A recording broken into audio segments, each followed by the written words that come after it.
मित्रों, बहुत दिनों बाद आज मैं फिर आप लोगों से रूबरू हूँ और आज का जो विषय है वो अत्यंत महत्वपूर्ण विषय है और ये विषय है अर्थशास्त्र का, इकोनॉमिक्स का। और इसे कहते हैं जीडीपी, ग्रॉस डोमेस्टिक प्रोडक्ट, सकल घरेलू उत्पाद हिंदी में।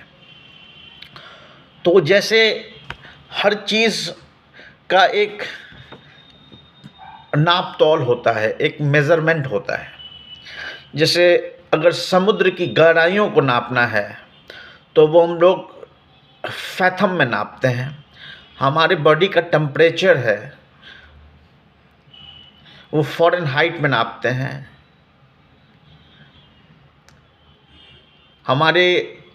हमारी हाइट है वो इंचेस में नापते हैं, ये फीट्स में नापते हैं, ये मीटर में नापते हैं। तो हर चीज़ का एक मेज़रमेंट है। तो ठीक उसी प्रकार जो अर्थव्यवस्था है, जो इकोनॉमी है किसी देश की, इस पूरे विश्व की, उसे भी नापा जाता है और उसे नापा जाता है जीडीपी के टर्म्स में, ग्रॉस डोमेस्टिक प्रोडक्ट। ये बहुत ही इम्पोर्टेंट कंसेप्ट है, एग्जाम्स में फ्रीक्वेंटली क्वेश्चंस आते हैं और इसे समझना नितांत आवश्यक है। इकोनॉमिक्स का ये बिल्डिंग ब्लॉक्स कहते हैं इसे, जिसे समझे बिना हम आगे नहीं बढ़ सकते। तो जैसे जीडीपी की बात मैं कर रहा हूँ, तो जैसे अगर किसी कंट्री का फिस्कल डेफिसिट नापते हैं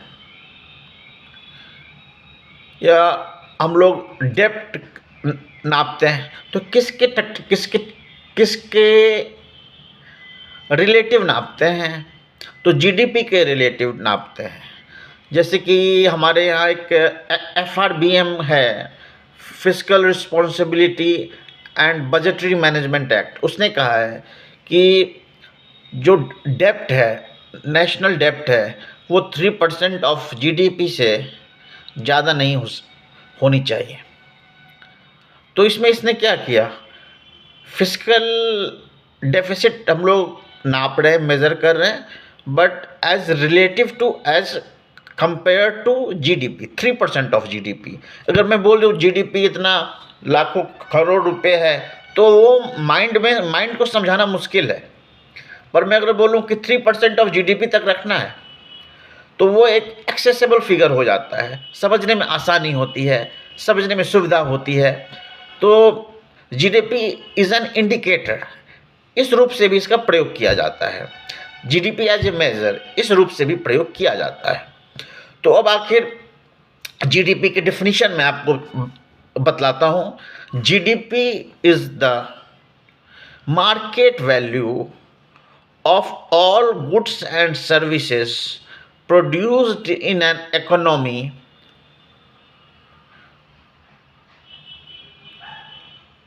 all final goods and services produced in an economy in an accounting year within the national boundary। मतलब जीडीपी क्या है? ये एक मेज़र है फाइनल गुड्स एंड सर्विसेज जो हैं उनकी जो मार्केट वैल्यू है, उनका जो बाजारी भाव है एक अकाउंटिंग ईयर में, एक फाइनेंशियल ईयर में, with in A given geographical boundary. अब इसको समझिए, यह मैंने कहा फाइनल गुड्स एंड सर्विसेज, समझ रहे हैं? तो फाइनल गुड्स एंड सर्विसेज क्या है, ये माइंड में आता है प्रश्न। देखिए, जैसे आटा है, आटा से बनता है ब्रेड। हाँ, जैसे आपके एरोप्लेन है, उसमें बहुत सारे पार्ट्स होते हैं। फाइनल प्रोडक्ट क्या बनता है? आपकी एरोप्लेन। जैसे आपका लैपटॉप है, उसके वेरियस कंपोनेंट्स हैं। तो बनता क्या है फाइनली? लैपटॉप। और उसके रॉ मटेरियल्स क्या हो गए, कंपोनेंट्स क्या हो गए? कीबोर्ड हो गए, चिप्स हो गए, और बहुत सारे कंपोनेंट्स हो गए, मॉनिटर हो गया, डिस्प्ले हो गया। तो कहने का मतलब देखिए, फाइनल गुड्स, मैंने ब्रेड के केस में क्या बताया कि फाइनल गुड्स है ब्रेड और रॉ मटेरियल है आटा। तो अगर आपने ब्रेड बना के बेचा, सपोज बेचा आपने 50 लोफ्स आपने दिए 20 रुपीज़ में, 30 रुपीज़ में, और आपने जो आटा लिया वो लिया 10 रुपीज़ में, तो वैल्यू एडेड कितना हुआ? 30 तो आपने ब्रेड में आपने बेचा, सेल किया मार्केट में, पर आपने जो ये जो आपने आटा लगाया ये 10 रुपीज़ का था।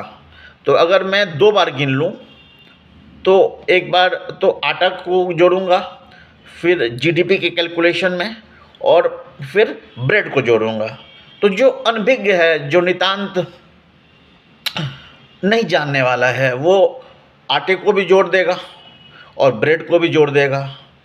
पर ये तो आटे की डबल काउंटिंग हो गई है ना। तो इसे समझिए। तो आटे की डबल काउंटिंग हो गई। उसी तरह के कंपोनेंट्स हो गए लैपटॉप में। लैपटॉप का भी आपने प्राइस जोड़ा और रॉ मटेरियल्स का भी जोड़ लिया, तो डबल काउंटिंग हो गई। और डबल काउंटिंग एक अपराध है जब जीडीपी कैलकुलेशन आप कर रहे हो। तो कहने का तात्पर्य है कि फाइनल गुड्स एंड सर्विसेज, तो लैपटॉप एक फाइनल गुड्स एंड सर्विसेज है जो एंड कंज्यूमर के पास जाती है। उसी तरह ब्रेड जो है वो एक फाइनल गुड है जो कस्टमर के पास जाती है। तो इस डेफिनेशन में आपने फाइनल गुड्स एंड सर्विसेज मैंने क्यों बोला? क्योंकि डबल काउंटिंग को अवॉइड करना है, क्योंकि डबल काउंटिंग जीडीपी कैलकुलेशन एक अपराध है, क्योंकि इसे नहीं करना है, इस मिस्टेक को। क्योंकि किसी चीज़ की वैल्यू जो होगी एक ही बार काउंट होगी।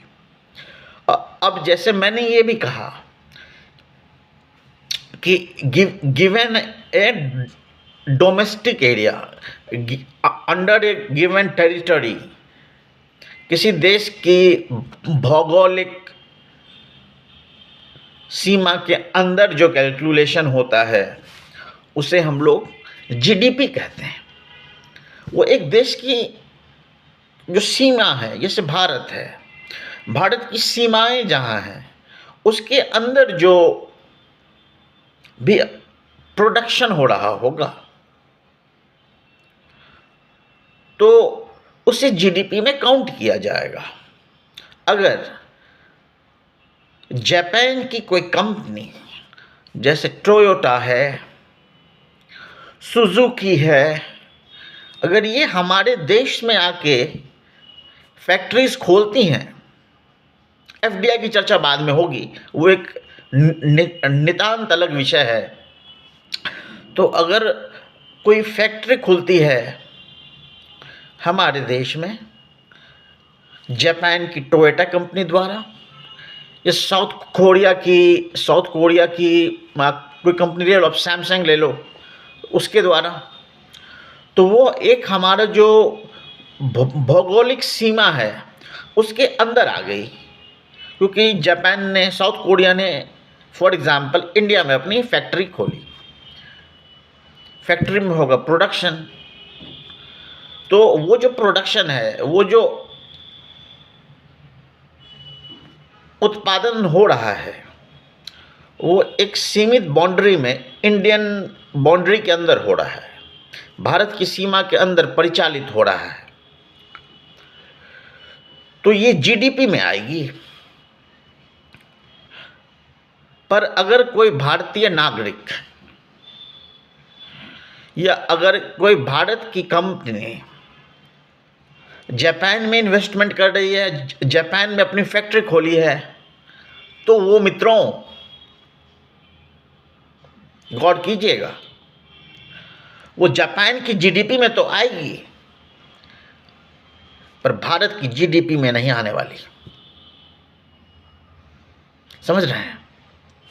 ठीक उसी प्रकार समझिए, ये तो मैंने आपको बताया कि जीडीपी के बारे में।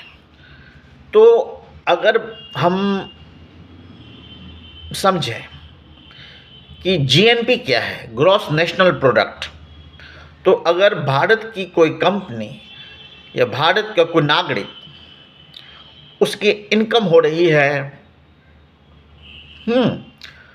साउथ कोरिया में, उसने भारत के एक व्यक्ति की आमदनी हो रही है, नौकरी कर रहा है, नौकरी पेशा वाला आदमी है, या जापान में है, या अमेरिका में है, या जर्मनी में है,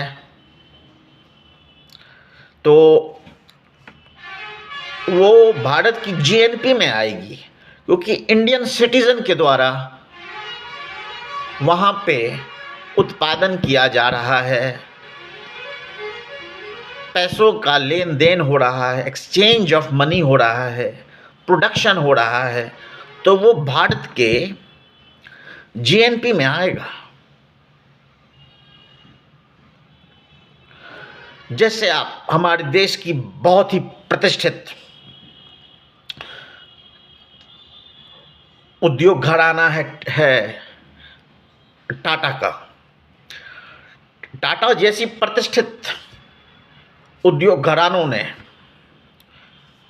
अपना उद्योग तंत्र भारत में भी लगाया है और विदेशों में भी है। आपको पता होगा, पता होना चाहिए। तो टाटा भारत की जीडीपी में भी कंट्रीब्यूट कर रही है और भारत की जीएनपी में भी कंट्रीब्यूट कर रही है। इसे समझिए, जीडीपी और जीएनपी दोनों अलग अलग चीज़ें हैं। जब इंडियन सिटीजन के कंट्रीब्यूशन को हम ले लेंगे, चाहे वो अपने देश में हो या चाहे वो विदेश में हो, चाहे इहलोक में हो चाहे परलोक में हो, तो हमें जीडीपी और जीएनपी का फ़र्क समझ में आ जाएगा। अब बात रही कि जीडीपी में हम लोग कैसे नापते हैं जीडीपी को। तो जीडीपी को नापने का 3 तरीका है। वो 3 तरीके कौन कौन से हैं मैं आपको बताऊंगा। तो चलिए चर्चा करते हैं इन तीनों मेथड्स की। फर्स्ट मेथड है इनकम अप्रोच, सेकंड मेथड है एक्सपेंडिचर अप्रोच और थर्ड मेथड है value added approach. Expenditure approach, income approach और वैल्यू एडेड अप्रोच। अब समझिए, वैल्यू एडेड तो मैंने आप लोग को जस्ट बता दिया, फाइनल गुड्स एंड सर्विसेज और जो इंटरमीडिएट प्रोडक्ट्स होते हैं, जो बीच बीच के जो प्रोडक्ट्स होते हैं, उनमें क्या डिफरेंस है, डबल काउंटिंग नहीं करना है, क्यों नहीं करना है, ये मैंने आप लोगों को समझा दिया। अब समझिए कि इनकम अप्रोच क्या है। इनकम अप्रोच में आपको समझने से पहले समझना होगा फैक्टर्स ऑफ प्रोडक्शन क्या है। लैंड, लेबर, मशीन्स, कैपिटल, ये सब है फैक्टर्स ऑफ प्रोडक्शन। तो जब कोई चीज़ प्रोड्यूस होती है तो इन फैक्टर्स ऑफ प्रोडक्शन को हमें पेमेंट करना पड़ता है और वो पेमेंट इन लोगों का इनकम हो जाता है। जैसे लेबर आपने लगाया, समझ रहे हैं, तो लेबर आपने लगाया तो लेबर को सैलरी देनी पड़ेगी, तो लेबर का इनकम हुआ। समझ रहे हैं? आप किसी की ज़मीन पे अपना उद्योग खोल लिए हैं तो आपको पैसे देने होंगे उन्हें, जिनकी ज़मीन है उन्हें। तो इस तरह मैं इनकम अप्रोच आपको समझाना चाह रहा हूँ और एक्सपेंडिचर अप्रोच भी आप समझ रहे होंगे, क्योंकि किसी का कोई इनकम है तो वो किसी ने एक्सपेंडिचर किया है।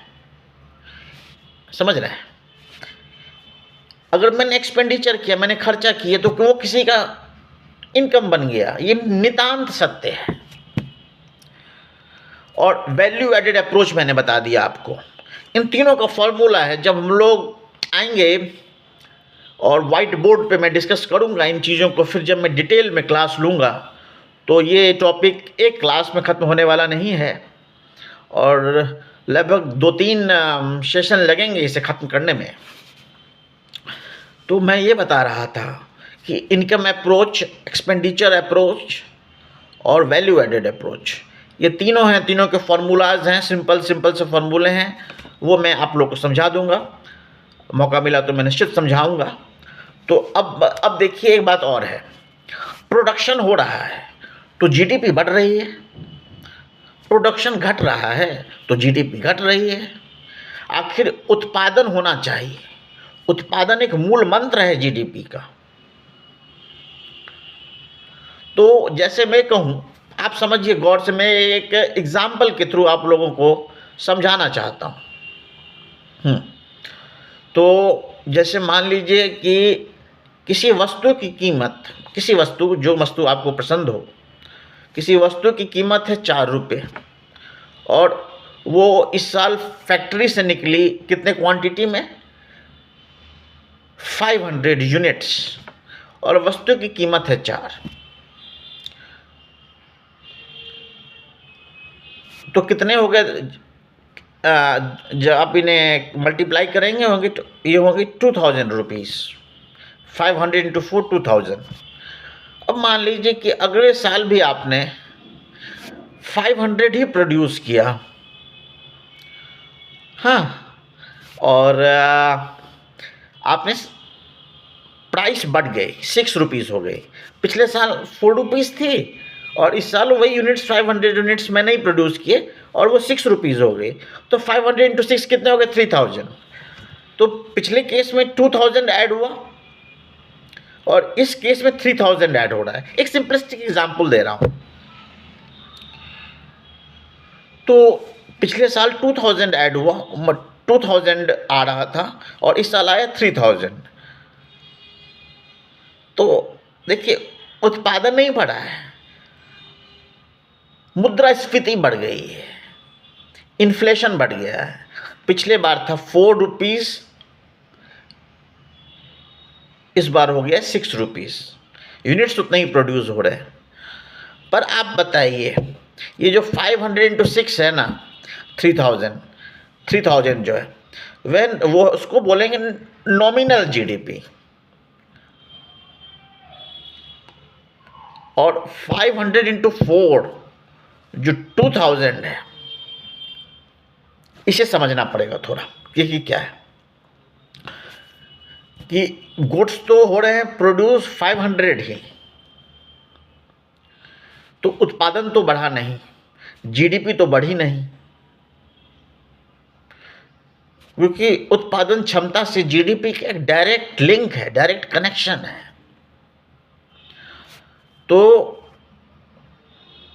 जीडीपी को, तो वो जो जीडीपी हम लोग निकालेंगे जिसमें कि इन्फ्लेशन, मुद्रास्फीति का ध्यान रखा जाएगा कि अरे ये तो दिख रहा है 3000 पर ये है 3000 नहीं, यह है 2000 ही, ये है जो पिछले साल की थी 2000 आ रही थी, वो है वही, प्रोडक्शन वही हो रहा है, बस मुद्रास्फीति के चलते इन्फ्लेट हो गया है वैल्यू, इन्फ्लेशन आ गया है।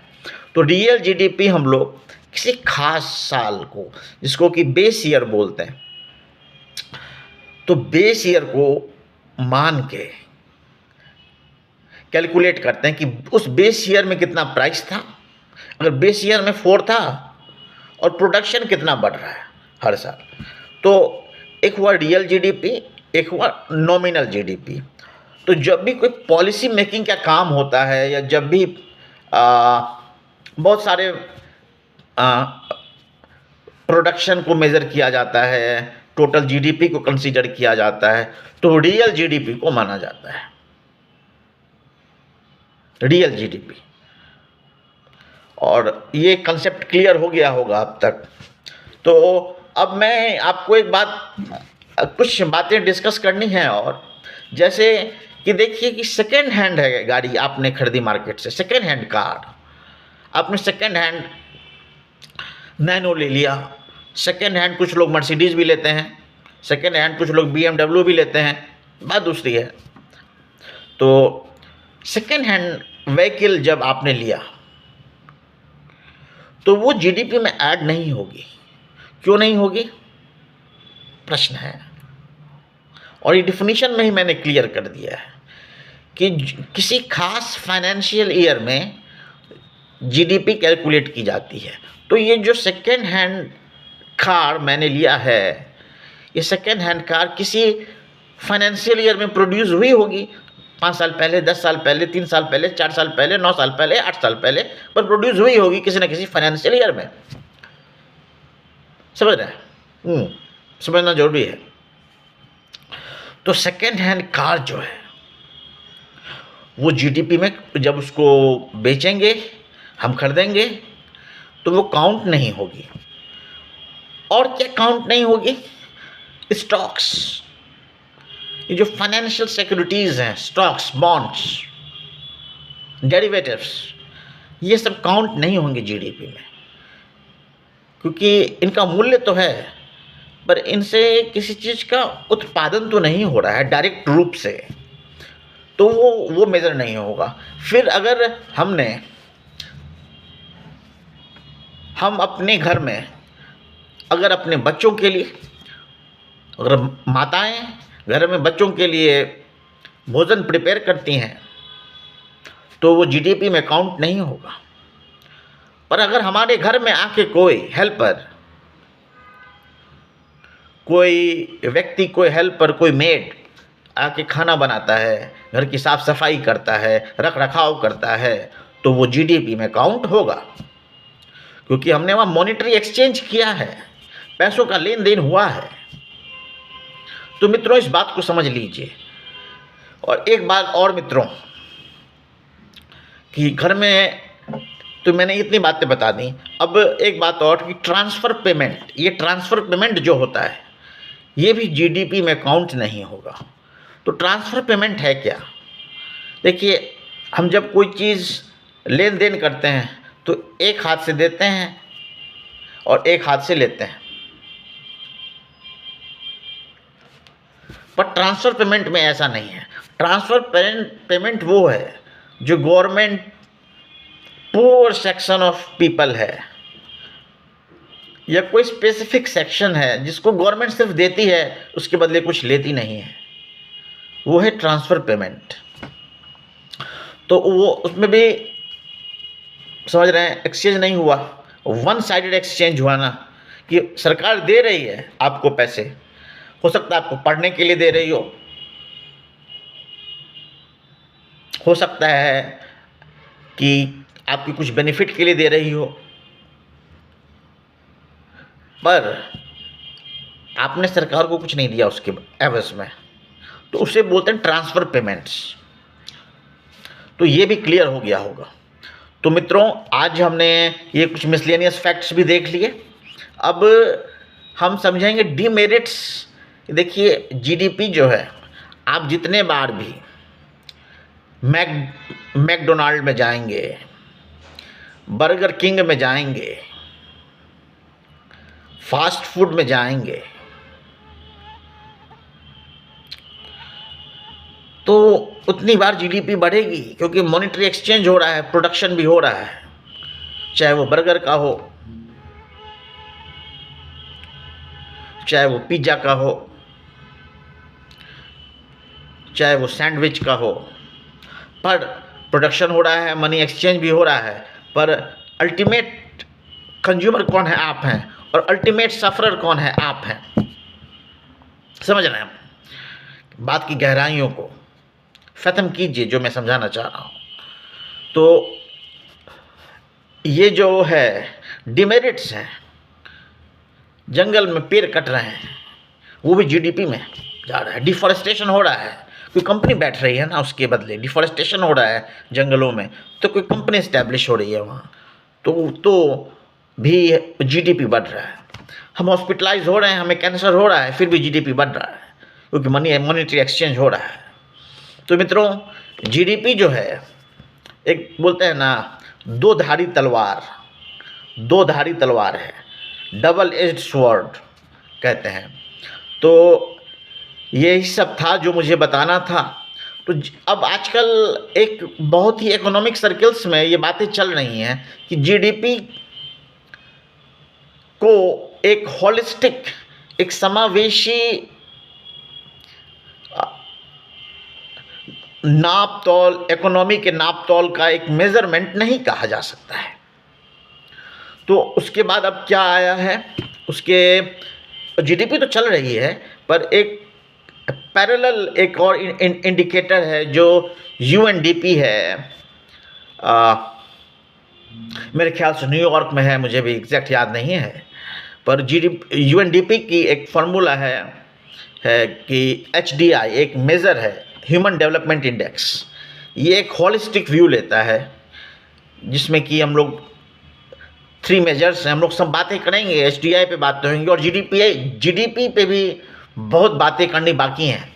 तो वो सब बातें होंगी, जब विशेष मौका मिलेगा तो उस पर भी बातें होंगी। तो मैं कह रहा था कि एचडीआई ह्यूमन डेवलपमेंट इंडेक्स है, फिर हैप्पीनेस इंडेक्स है।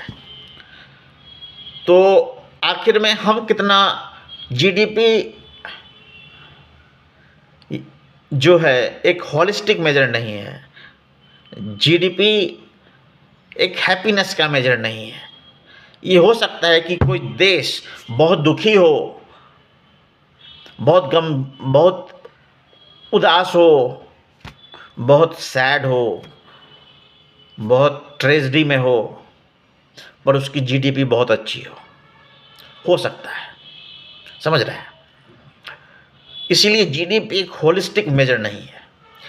तो मित्रों, मुझे उम्मीद है कि मैंने आप लोगों को जीडीपी समझाने में की जो चेष्टा की है, जो दुस्साहस किया है, वो फलित होगा और आप लोग जीडीपी का कुछ तो अर्थ समझने में सक्षम होंगे। हाँ, वो फॉर्मूलाज वाला जो सेक्शन है वो मैं ब्लैक बोर्ड पे जब बताऊंगा तो फिर मैं क्लियर कर दूंगा वो तीनों अप्रोच जो हैं जीडीपी मेज़रमेंट के। तब तक के लिए शुक्रिया, धन्यवाद।